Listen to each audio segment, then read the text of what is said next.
በመካከለኛው ምስራቅ ያለው የጦርነት ደመና ከቀን ወደ ቀን እየከበደ መጥቷል። እስራኤልና አሜሪካ በጋራ በመሆን በኢራን ላይ በከፈቱት ጥቃት ከፍተኛ የጦር መሪዎቿን ብታጣም ኢራን ግን አሁንም ለዓለም ስጋት የሆነውን የማይደፈር የተባለውን ወታደራዊ ጡንቻዋን እያሳየች ትገኛለች። ኢራን በተራራዎች መሃል በከፍተኛ ጥልቀት ውስጥ የገነባቻቸው እነዚህ ሚስጥራዊ ማከማቻዎች የሚሳኤል ከተሞች በመባል ይታወቃሉ።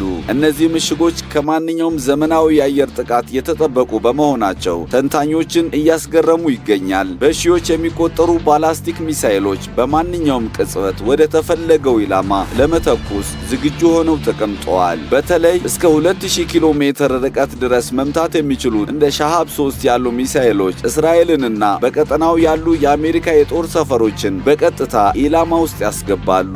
የኢራን ወታደራዊ ጡንቻ ይበልጥ አስፈሪ የሚያደርገው በቅርቡ ይፋ የሆነው ፋታህ የተሰኘ የሃይፐርሶኒክ ሚሳኤል ነው። ይህ ሚሳኤል ከድምፅ ፍጥነት በላቀ ሁኔታ የሚጓዝ በመሆኑ በአሁን ሰዓት ያሉ ዘመናዊ የአየር መከላከያ ስርዓቶች ሊያስቆሙት እንደማይችሉ ብዙዎች ይገምታሉ። ይህ ቴክኖሎጂ ኢራንን በጥቂት የዓለም ሀገራት እጅ ብቻ የሚገኘው የጦር መሳሪያ ባለቤት አድርጓታል። ሚሳኤሎቿን እጅግ ረቂቅ ከሆነው ሰው አልባ አውሮፕላን ጋር በማቀናጀት ጥቃት እየፈጸመች ትገኛለች። በአንድ ጊዜ በርካታ ድሮኖችና ሚሳኤሎች በመተኮስ የተቃራኒ ወገንን የራዳር መከላከል አቅም በማሰናከል ላይም ተጠምዳለች። ይህም በጦርነቱ ውጤታማ እንዳደረጋት ይነገራል። ኢራን የምዕራባውያን ማዕቀብ ቢኖርባትም አብዛኛዎቹ የጦር መሳሪያዎች በገዛ አቅሟና ቴክኖሎጂዋ ማምረቷ በቀጠናው ያለው የኃይል ሚዛን እንድትቆጣጠር እንደረዳትም ይጠቀሳል። ወታደራዊ ተንታኞች እንደሚሉት